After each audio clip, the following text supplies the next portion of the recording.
Well, good evening, no? So, maraming salamat. So, we thank you so much, PNPC, for this award. So, sana tuloy-tuloy ang recognition ninyo sa mga may natatanging kakayanan, no? Sa television, sa lahat. Sa amin, no? Being recognized as a movie producer of the year and advocate for media inspires me to keep making and to tell stories, no?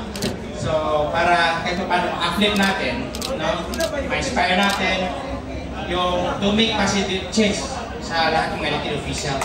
So, maraming salamat sa mga kapwa ko, filmmakers. Sana magtulungan tayo. Ituloy natin ang pag-award ng media para kahit paano makatulong po tayo sa showbiz industry, sa movie industry. Maraming salamat po, PNPC. Congratulations po. Tama.